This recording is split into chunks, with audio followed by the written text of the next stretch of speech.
dosennya? Ada Pak. Mata kuliah apa nih? E-commerce Pak. Oh, e-commerce. E-commerce sama Pak siapa? Pak Rudi bukan?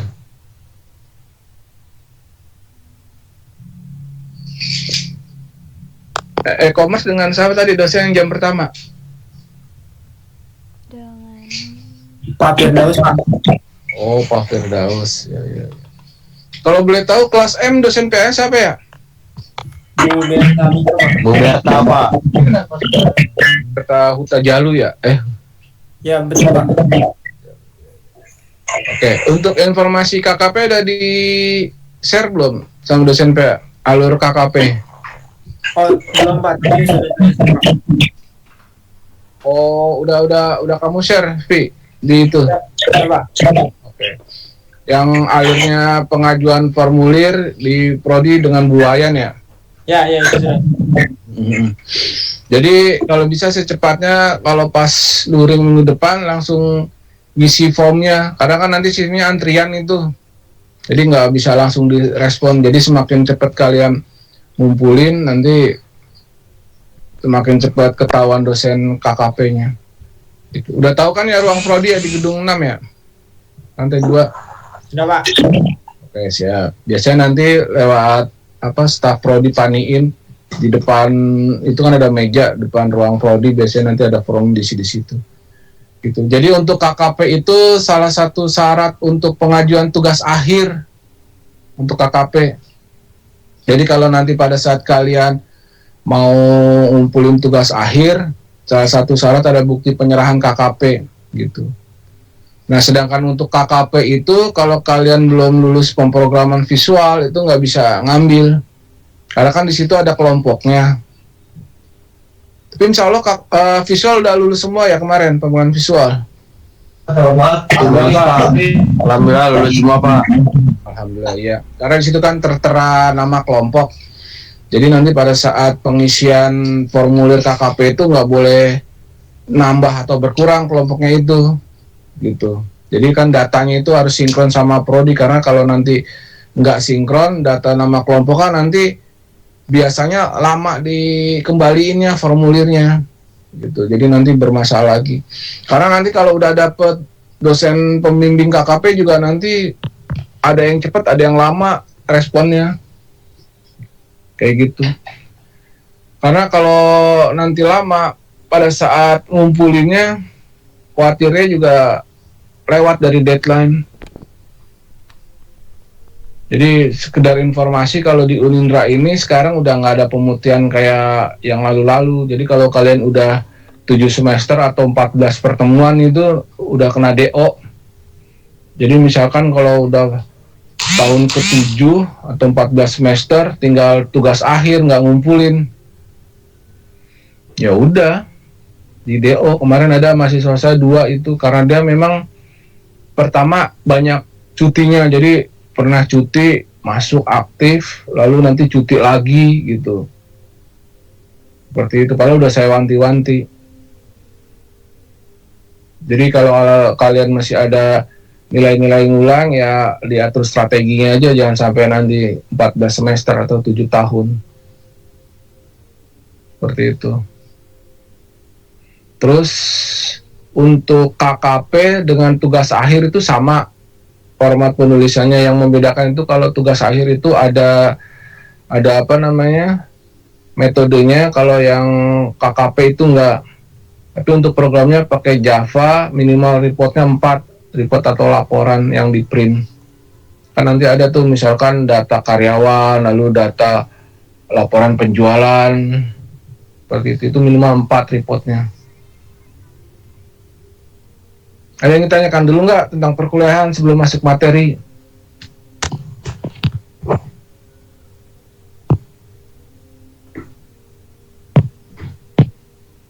Oke. Paham ya? Ya alhamdulillah nih. Kalau jumlah total berapa Vi untuk total ininya mahasiswanya? Ini udah masuk dulu. RM doang tanpa informan ada 36 Pak. 36, iya. Ini kan tadi kelas RN cuma 26 dengan kelas yang ulang yang gabung ada 2. Berarti paling nggak cuma 24. Kalau ini banyak juga ya 36 RN. Ya alhamdulillah ini 30 udah join. Berarti 6 itu biasanya yang itu aja yang nggak join. Raffi mau diambil screenshotnya sekarang atau nanti aja? Sekarang boleh, nanti juga Bapak bisa. Apa nunggu yang Sekarang aja, join? Pak. Iya, karena kan ini buat bukti laporan ke kampus juga sama bukti buat absen. Jadi nanti absen yang ikut join Zoom ini nanti yang buat absen. Ini karena ini masih ada 6 lagi yang belum join. Mungkin nanti aja kali ya, Pak. Ya nanti aja dah sambil kita intermezzo untuk perkuliahan itu. Oke, lanjut ya. Nah, terus untuk KKP itu meskipun dia 2 SKS, dulu malah 1 SKS, deh sekarang 2 SKS alhamdulillah. Kalau bisa maksimal yang A, makanya cari tempat riset atau tempat KKP itu yang kalian punya kenalan dan dikasihnya A. Jadi nanti sistemnya itu dosen pembimbing KKP yang di kampus itu dia cuman mengarahkan, cuman buat kalian nanya-nanya sama nanti buat yang menyerahkan hasil KKP itu. Jadi kalian nggak ngasih langsung ke prodi atau ke TU, tapi melalui dosen KKP itu. Nah, nanti yang dosen di lapangan, yang di tempat riset, itu yang biasanya memberikan nilai. Makanya kalau kalian punya kenalan atau referensi yang di tempat KKP, jadi kan nanti enak kalau misalnya kita maksimal A. Nah, sedangkan acuan dosen KKP itu berdasarkan dari yang di lapangan. Seperti itu. Nah, terus kalau bisa, jangan sampai telat, karena kan nanti Januari itu udah mulai bisa ngumpulin. Ya kan? Jadi kalau misalkan kalian nyari tempat KKP itu ya yang bisa ngasih nilai maksimal A dan juga yang mudah mengeluarkan surat keterangan. Jadi nanti bukti KKP itu dilampirin dengan surat keterangan kalian pernah magang berapa bulan, lalu ada kop surat sama stempel basah. Seandainya nggak perusahaan, misalkan di toko atau di warung yang tetangga kalian atau kenalan, yang nanti tinggal kalian bikin aja kop surat gitu kan, yang stempel basah, yang penting ada surat keterangan dan juga nggak plagiat. Jadi benar-benar ada tempat kalian observasi dan riset itu. Paham ya? Karena kalau meskipun kalian dapatnya A, tapi misalkan ngumpulinya kalian bulan Maret gitu, atau enggak Februari akhir, itu kadang nanti sama prodi juga nilainya nggak dikasih A. Jadi kan nanti modelnya kan diinput nih sama dosen KKP manual. Misalkan kasihnya A karena kalian telat, bisa dapatnya C ngumpulinnya gitu. Paham ya? Jadi istilahnya triknya itu seperti itu. Ada yang tanyakan dulu nggak?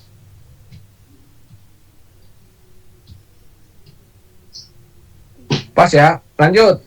Untuk sistem penilaian sama 10% absensi, 20% tugas, 30% UTS, 40% UAS. Nah, tugasnya itu, tugas nyatet. Jadi nanti masing-masing kalian catat di buku masing-masing, terutama apa yang saya suruh nyatet, karena biasanya nanti yang saya suruh nyatet itu keluar dalam ujian. Nah, sifat ujian itu open catatan. Paham ya? Nanti biasanya saya periksa pertemuan luring yang pertemuan 6 gitu. Lalu nanti sebelum UAS juga seperti itu. Untuk absensi, kalau kalian bisa download, kalau pas saat daring seperti ini, itu kan udah otomatis absen. Kalau enggak nanti direkap sama Ropi pas udah selesai. Nah, nanti dilaporkan ke saya. Jadi saya koordinasi sama si Ropi. Kecuali kalau yang saat luring itu nanti saya absen panggil. Ya diharapkan luring dan daring itu sama masuknya.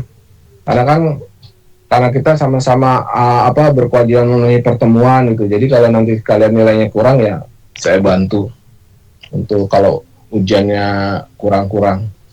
Ada yang tanyakan nggak? Pas ya? Oke. Sambil apa namanya nunggu yang lain join, mungkin kalian itu buka yang materinya. Ntar kalau 9.40 belum itu belum ada yang nambah lagi, di screenshot aja udah ininya. Oh ya baik. Ya sambil buka materinya bentar.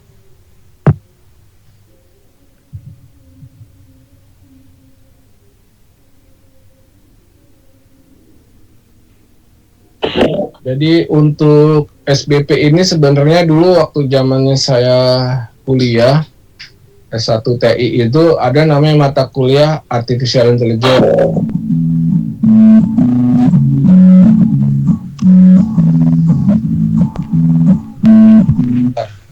PDF iklan.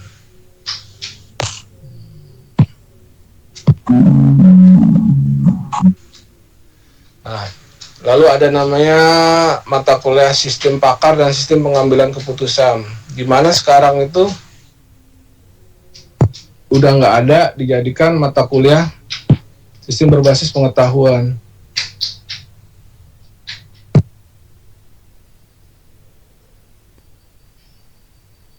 Jadi orientasinya itu nanti kita belajar SBP untuk membuat suatu artificial intelligence atau kecerdasan buatan. Nah, AI itu nggak hanya dalam berbentuk robotik.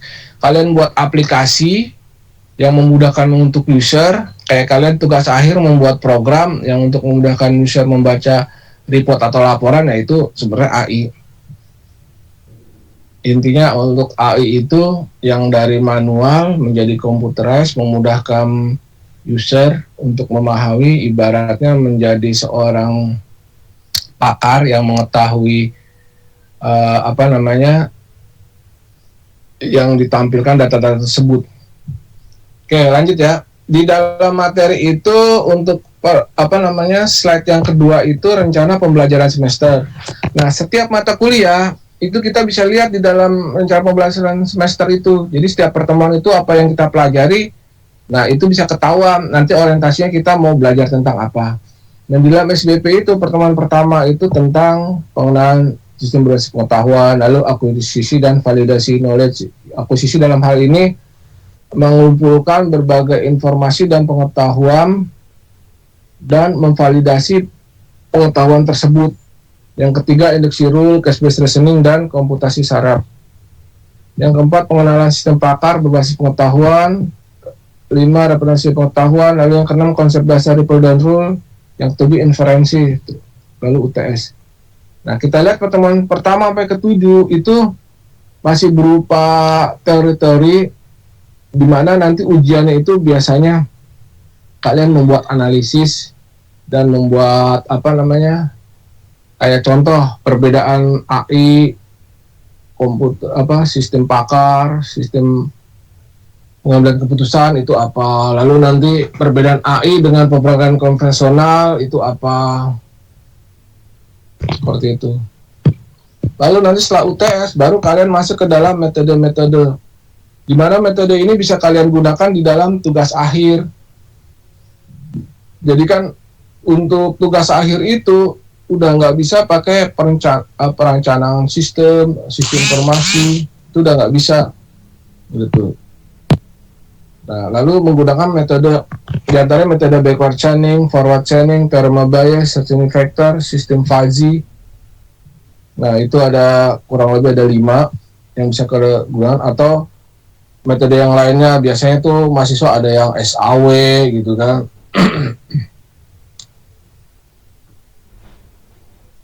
Lalu AHP, ANP gitu, seperti itu.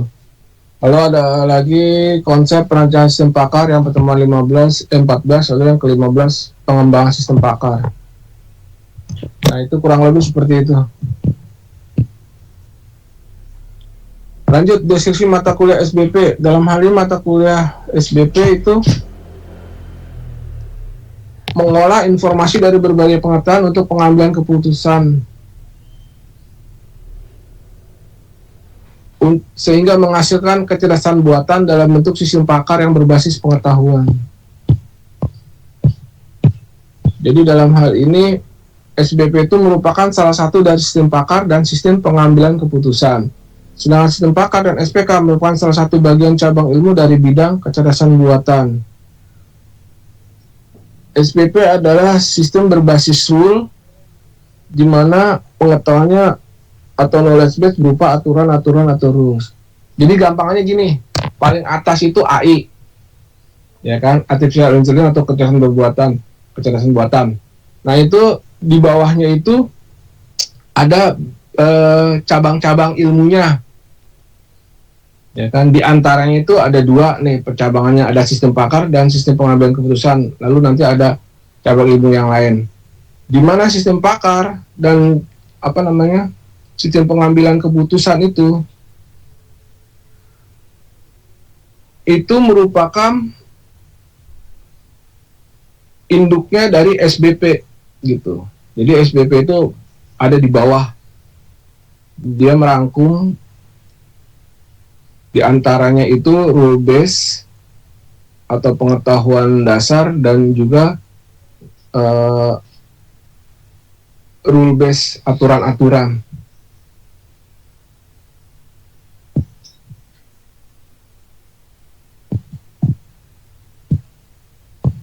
Nah, untuk lanjutannya gambar sederhananya gini. Jadi misalkan kita ingin membuat suatu program pendeteksian penyakit pada atau pendeteksian hama tanaman, ya kan, pada pohon mangga misalkan gitu. Nah, kita kan menanyakan nih ke seorang pakar, dalam hal ini insinyur pertanian, gejala-gejalanya apa aja sih. Nah itu data-data pengetahuannya kita kumpulin nih, gejala-gejalanya, lalu nanti kita masukkan ke dalam software, dalam hal ini program, lalu nanti outputnya itu pengetahuannya seperti pakar. Oh ini misalkan untuk penyakit pohon mangga, misalkan ada bintik-bintik, lalu istilahnya daun menyirip, terus ini daunnya basah. Oh ini karena hama misalkan gitu. Lalu nanti untuk hasilnya itu harus dikasih intensitas ini ukurannya. Lalu nanti untuk menanamnya berapa lama, itu menjadi suatu keputusan. Jadi dalam hal ini sumber utama yang dimiliki seorang pakar dalam menangani suatu permasalahan dengan aturan yang berlaku dalam kepakaran. Lanjut ke dalam sistem berbasis pengetahuan. Dalam hal ini sistem komputer berpikir seperti manusia, lalu bertindak seperti manusia, berpikir secara rasional, lalu bertindak secara rasional. Mengacu pada keempat kemampuan intelijen manusia dan definisi buatan, maka muncul cabang ilmu kecerdasan buatan antara lain. Nah, itu yang tadi saya bilang. Jadi AI itu mempunyai cabang ilmu antara lain itu yang pertama knowledge representation, ya kan. Lalu expert system, sistem pakar, lalu computer reasoning, machine learning, artificial neural network, terus sistem pendukung keputusan, computer vision dan lain-lain. Jadi cabang kecerdasan buatan dibangun berdasarkan pengetahuan baik yang bersumber dari pengetahuan pakar maupun pengetahuan berasal dari media elektronik atau cetak. Nah ini yang sering keluar nih, slide selanjutnya halaman 8. Kecerdasan buatan versus pemrograman konvensional. Jadi perbedaan antara AI dengan pemrograman konvensional. Dalam hal processing, AI itu berupa simbolik, kalau pemrograman visual algoritmik. Lalu untuk inputnya tidak harus lengkap, kalau konvensional harus lengkap. Kalau pencariannya heuristik, kalau konvensional algoritmik. Kalau selanjutnya kecerdasan buatan knowledge data, kalau konvensional informasi. Jadi AI itu pengetahuan data dari sebelum-sebelumnya. Nah kalau misalkan pemrograman konvensional kan dia informasi berdasarkan urutan-urutan dari inputnya apa aja. Nah kalau yang AI itu biasanya dari yang sudah ada kita dikembangkan gitu. Makanya kan kalian di dalam tugas akhir itu ada simpulan lalu saran, nanti sarannya bisa dikembangkan. ke yang lebih baik atau yang diinginkannya seperti apa, seperti itu. Ada pertanyaan dulu nggak? Untuk tugas akhir itu kalian nanti penjabaran datanya nggak pakai ERD-DFD lagi ya, pakai UML, Identified Model Language. Mungkin baru dengar sekarang ya UML ya. Ada yang udah pernah tahu atau dengar nggak tentang UML? Udah tahu Pak. Belum ya? Oke. Jadi mungkin nanti di semester ini kalian diajarkan tentang UML atau nggak semester 8. Jadi lebih simple kalau UML itu simbol-simbolnya gitu. Kalau kayak RDFD kan itu penjabarannya panjang banyak. Tapi kalau UML nanti lebih simple, di mana nanti untuk diagram konteks, diagram data flow-nya itu nanti di dalam UML itu cuma dalam bentuk use case. Jadi dalam bentuk kasus-kasus. Nah, lalu nanti untuk tabel sama kamus data di dalam RDFD pakainya kelas diagram. Lalu nanti aktor di dalam UML itu orang-orang dalam menggambarnya simbol dalam bentuk orang ini apa aja, lalu nanti hubungannya gimana gitu. Insya Allah lebih simpel nanti penjabarannya. Itu nanti untuk tugas akhir pakai UML. Jadi kalian mulai cari-cari baca-baca tentang UML. Jadi pada saat nanti di mata kuliah tertentu diajarkan, oh udah paham, tinggal kalian nanya ke dosennya seperti itu. Nah, itu yang perlu wajib kalian catat. Yang pertama, kecerdasan buatan versus penggunaan konvensional. Lalu teknik umum kecerdasan buatan dan contoh penggunaannya. Yang pertama, teknik searching. Di sini untuk pencarian rute optimum dalam seorang perjalanan. Contoh penggunaannya Global Positioning System. Lalu teknik reasoning digunakan untuk melakukan penalaran terhadap suatu masalah yang dialami manusia. Contohnya pengetahuan tentang kesehatan. Nah, di sini software yang disebut Medicaware, di mana catatan medis pasien dilengkapi dengan ribuan pengetahuan tentang jenis, merek, efek samping, dan interaksi berbagai jenis obat-obatan.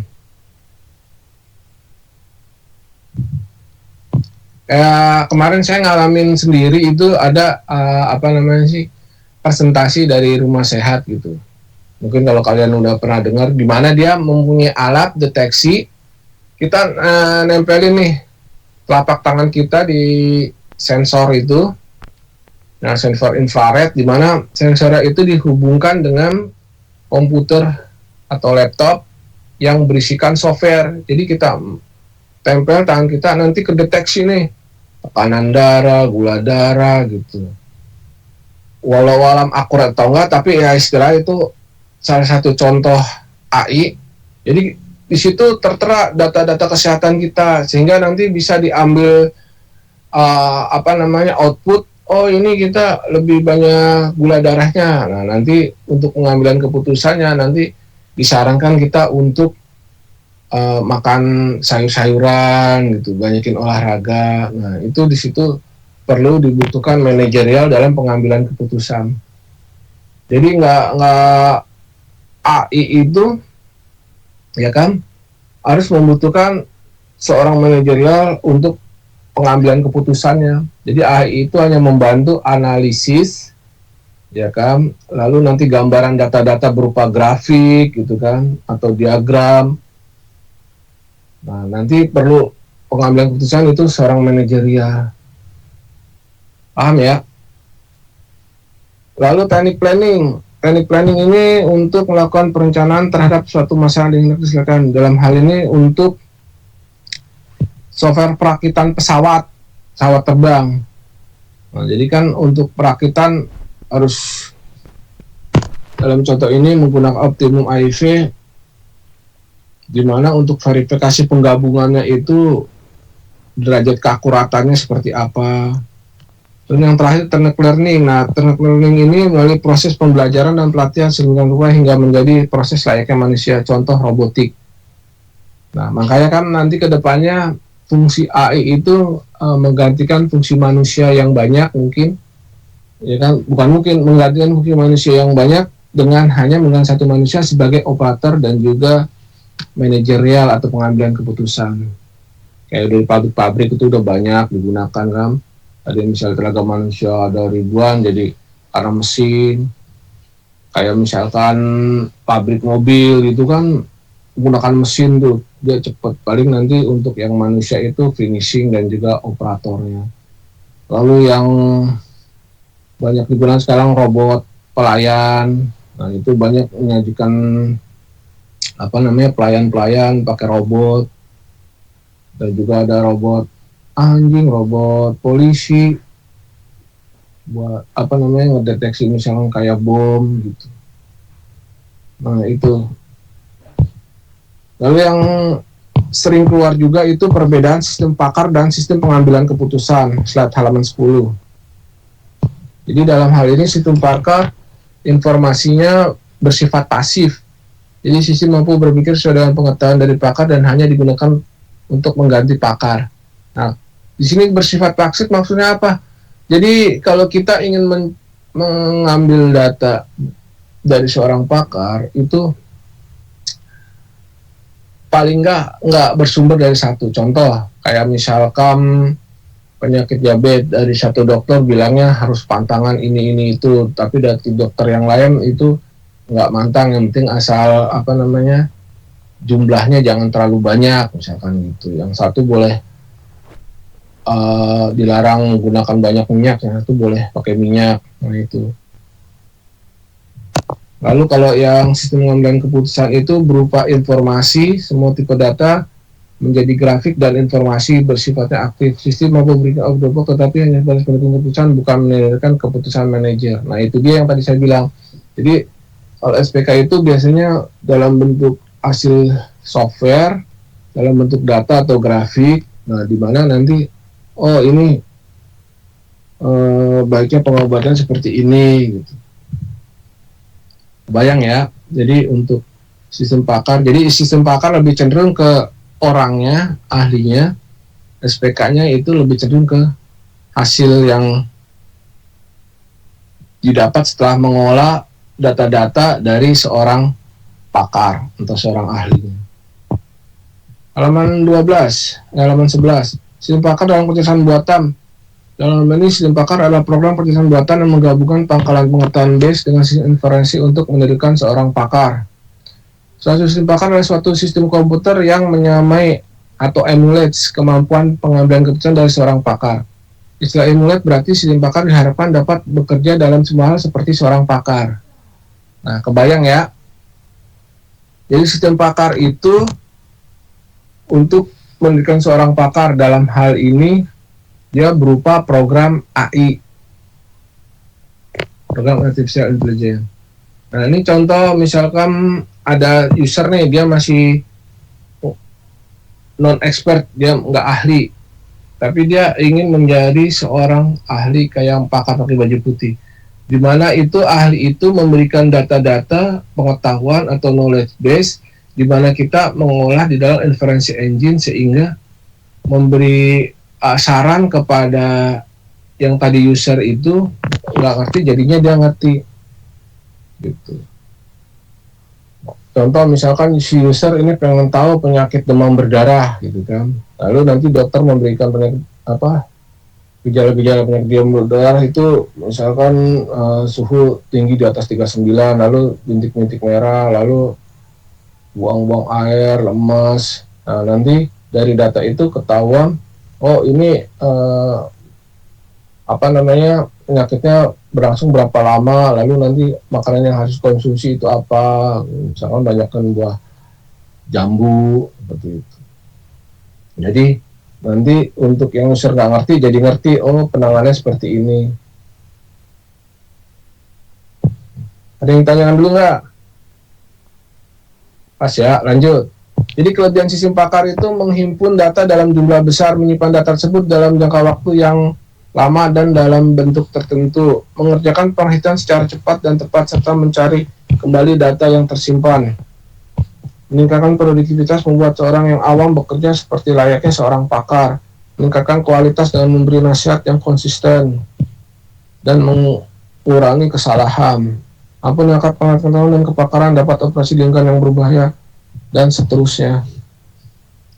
Lalu kelemahan sistem pakar, jadi pengetahuan tidak selalu didapat dengan mudah karena pendekatan yang dibuat oleh satu pakar dengan pakar lainnya berbeda. Nah itu tadi yang saya bilang, kayak misalnya dokter A untuk penyakit diabetes suruhnya larang makan ini itu, tapi yang dokter B nggak apa-apa, yang penting asal takarannya gitu, jumlahnya ditakar. Lalu nanti sangat sulit membuat suatu sistem dan memerlukan biaya yang sangat tinggi. Sistem pakar tidak 100% benar, perlu dikaji ulang sebelum digunakan. Dalam hal ini peranan manusia merupakan faktor dominan.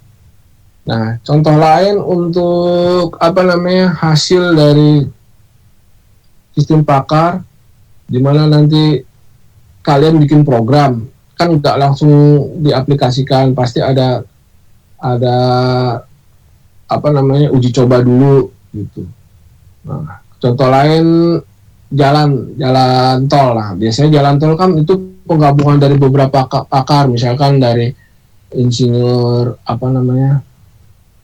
arsitek mendesain, lalu insinyur yang jalanan, yang tentang besinya, lalu aspalnya, cornya. Nah itu kan nanti sebelum dipakai dan berbayar itu biasanya difungsionalkan. Kayak misalnya mau lebaran kan suka ada tuh tol baru, tol fungsional. Nah itu di situ diuji coba, misalkan keberatannya gimana.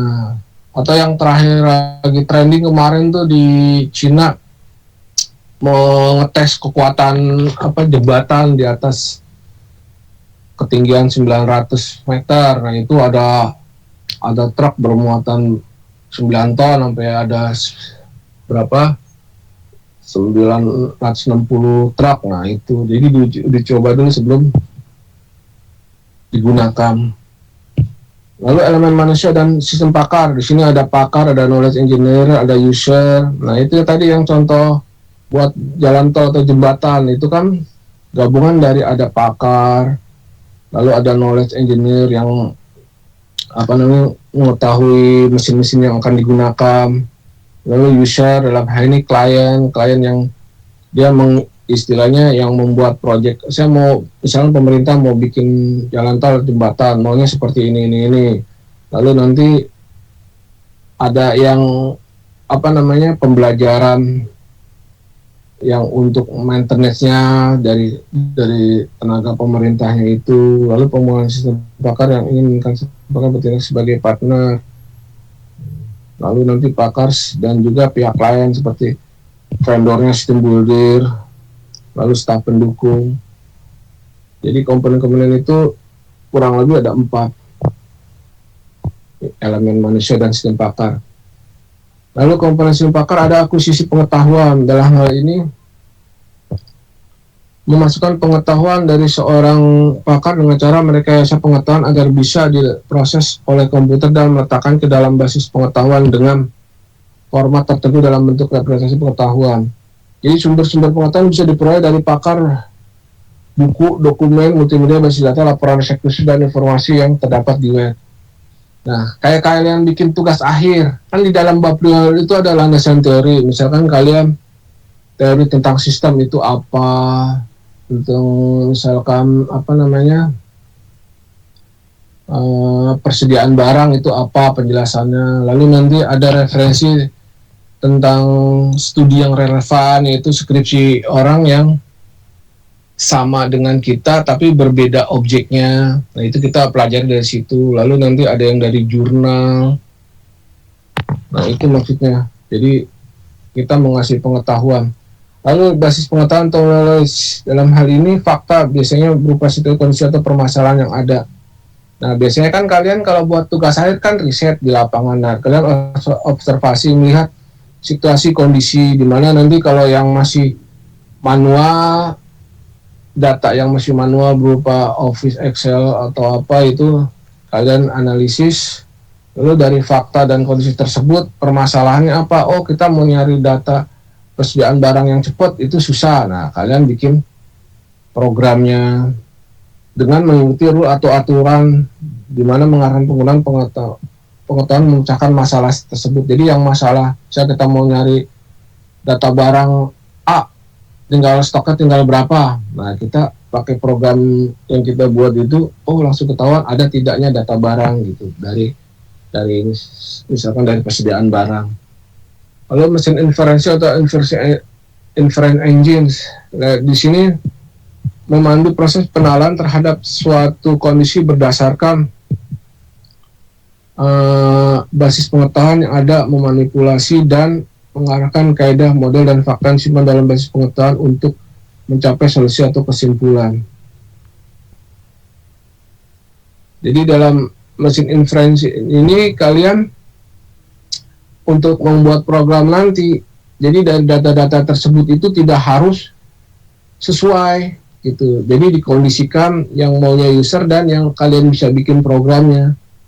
Itu dimana nanti dari permasalahan yang ada konteksnya jangan terlalu luas atau global, jadi dibuat menyempit biar intinya nanti minimal ada 4 report laporan yang diinginkan oleh user dan juga memudahkan kalian buat program.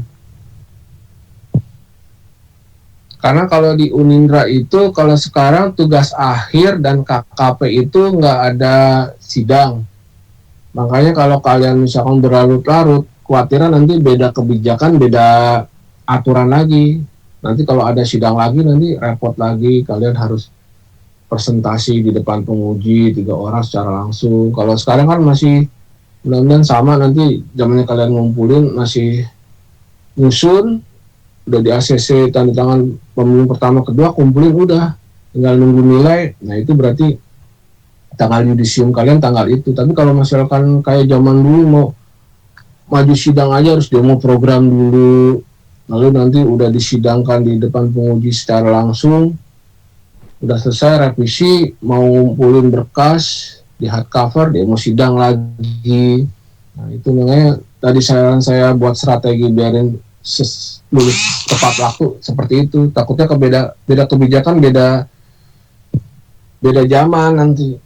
Ya kayak sekarang 7 tahun, kalau zaman dulu masih bisa pemutihan, sekarang DO itu. Lalu lanjut yang kelima, user interface. Jadi penghubung antara program sistem pakar dengan penggunanya.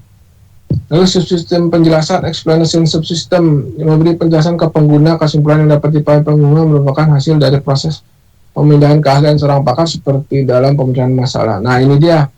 Jadi pada saat nanti kalian udah tugas akhir, udah buat program, ya kan. Nah, pada saat dikumpulin kalian juga harus bikin modul panduan. Jadi kayak misalkan panduan bagi orang awam yang nggak ngerti, mau jalankan program yang kalian bikin harus install Java-nya dulu, lalu install database examnya, lalu nanti penggunaannya harus ini dulu, masukin login admin, lalu nanti buat data masukin yang dan seterusnya. Jadi itu penjelasan yang subsistem itu. Lalu nanti kalian bikin misalkan di dalam bab 5 kan ada simpulan saran. Ini simpulannya nih kita hanya menampilkan data barang. Misalnya kalian judulnya penjualan barang dengan metode AHP berbasis Java. Nah di situ kalian hanya mengulas hanya penjualan barang dan juga persediaannya, di mana nanti dilihat dari yang paling laku misalkan gitu. Nanti sarannya itu supaya bisa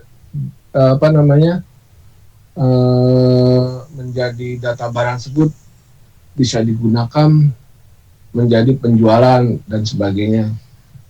Lalu pengguna atau user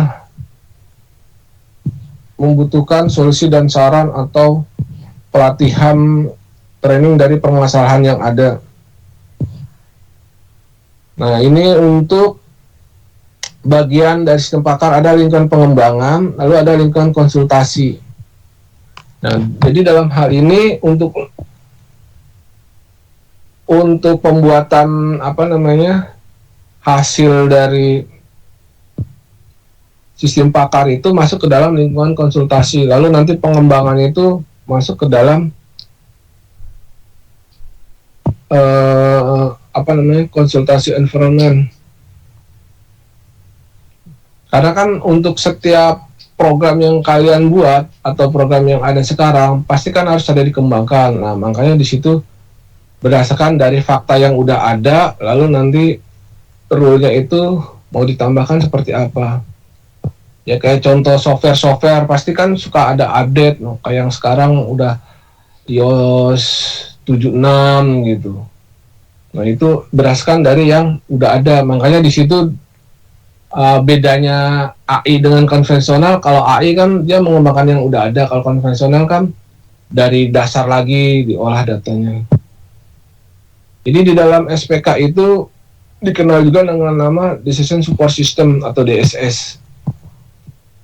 Di mana tujuan dari SPK itu meningkatkan efektivitas pengambilan keputusan dan meningkatkan efisiensi pengambilan keputusan.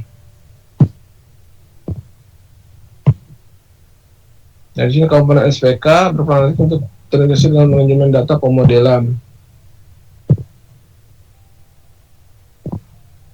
Jadi dalam SPK itu perlu adanya manajerial. Nah, di sini manajerial itu mengolah yang di slide berapa nih, halaman berapa nih? Oke, ya itu. Jadi di dalam slide itu manajerial itu berfungsi untuk pemodelan, ya kan? Lalu untuk mendiskusikan hasil manajemen itu sehingga nanti bisa digunakan acuan untuk user.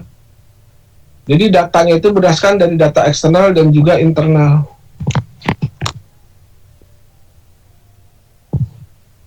Nah, ini yang komponen basis pengetahuan. Jadi di sini basis pengetahuan itu komponen kunci dari sistem berbasis pengetahuan.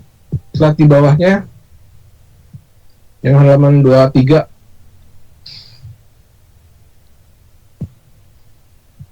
Nah, lalu berisi semua tipe pengetahuan dalam bentuk tertentu, lalu berisi domain pengetahuan untuk memecahkan permasalahan.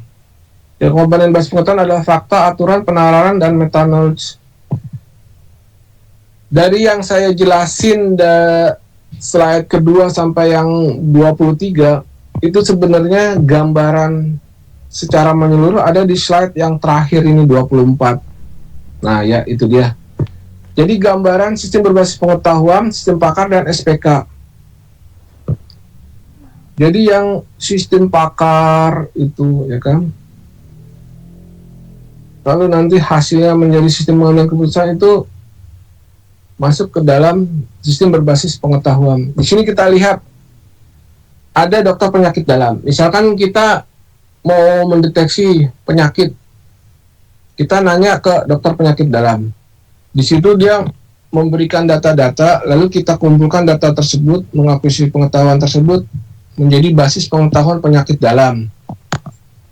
Nah, metode representasi pengetahuan itu kita catat nih di rule gejala dan penyakitnya. Misalkan sakit COVID kemarin, zaman kemarin COVID, demam tinggi sampai 39-40, terus napas berat, lalu badan kaku. Nah, itu kita tulis. Lalu kita masukin ke dalam program metode inferensi. Jadi dari ini, belum tentu COVID, nanti pakai tes itu lagi, ya kan? Dia bisa jadi dia flu biasa. Nah, dari pengolahan mesin inferensi itu, dari data-data yang basis pengetahuan didapat itu disimpan di dalam manajemen data knowledge, itu nanti menjadi output sebagai identifikasi penyakit, gimana nanti bisa klasifikasi penyakitnya ini, prediksi lama pulihan, obatnya apa. Jadi sebenarnya user interface yang berupa HP itu, yang gambar HP itu merupakan salah satu contoh bentuk artificial intelligence, kecerdasan buatan, di mana kita nggak mesti harus menanyakan ke pakarnya, tapi kita dengan masukan ke fakta-fakta dan gejala di dalam AI itu bisa mengidentifikasi penyakit. Contoh kayak dulu kita mau tahu golongan darah, dulu kan harus dicek berhari-hari dengan dites pakai campuran tertentu. Sekarang kan dengan sampel darah setitik misalkan bisa ketahuan golongan darah dengan cara dimasukkan ke alat tertentu atau alat tertentu. Atau misalkan kita mau ngecek apa gula darah bagi yang penyakit diabetes. Kalau dulu kan sampai berhari-hari, sekarang pakai yang stick, masukin alat kecil udah kedetek tekanan itunya apa namanya, gula darahnya berapa nominalnya. Nah, itu salah satu alat AI, salah satu bentuk produk dari artificial intelligence. Nah, yang tadi kalian harus catat itu perbedaan AI dengan perguruan konvensional, lalu perbedaan sistem pakar dan sistem pengambilan keputusan. Nah, itu yang biasanya keluar. Terus misalkan apa namanya, komponen manusia dan apa elemen manusia dan sistem pakar, seperti itu. Nah, nanti untuk pertemuan kedua gimana caranya kita akuisisi, jadi dari data-data itu gimana cara mendapatkan data itu, baik itu observasi, interview itu ada yang aktif dan apa namanya tidak aktif, terus berdasarkan angket, baru nanti kita olah. Alhamdulillah ini 38 ini udah bisa diinin dulu nggak, diaktifin kameranya. Raffi ntar di screenshot Vi, yang banyak kan Vi, kalau tadi kan masih sedikit itu sambil menunggu ada ya. Kalian kameranya.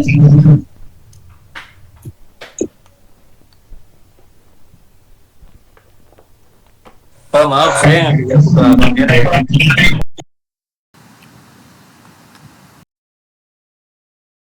Baik, buat laporan ke kampus juga di landscape via ininya apa namanya screenshotnya. Oke Pak. Siapa ya? 1, 2, 3. Coba. Halo Pak. Coba sini. Ya. 1, 2, 3. Pak.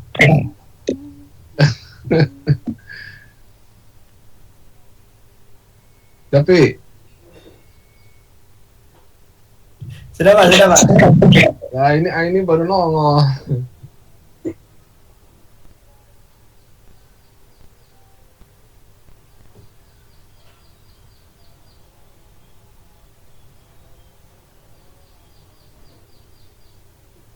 Tapi Sudah Pak. ya wes lah. Jadi insya Allah minggu depan luring ya. Saya harap sama seperti ini pada masuk semua. Ini kan saya lihat masuk semua nih. Lalu nanti kalau misalnya ada yang ditanyakan mengenai perkuliahan tentang KKP, tugas akhir, apa kalian ingin konsultasi tentang metodenya gimana, ya silakan aja ya. Jadi saya harap kalian masuk seperti ini. Jadi saya juga masuk. Karena kan kita sama-sama bahan pertemuan. Jadi nanti kalau kalian misalnya ada yang kurang-kurang, ya saya bantu nilainya. Gitu aja ya. Kalau tidak ada yang ditanyakan, ini ya. Ini gue. Ada yang ditanyakan nggak? Jangan lupa catatan. Ya wes ya. Rofi dikirim screenshot yang tadi Vi. Japri ke saya ya, tolong ya. Oke Pak. Saya kira Pak. Ya.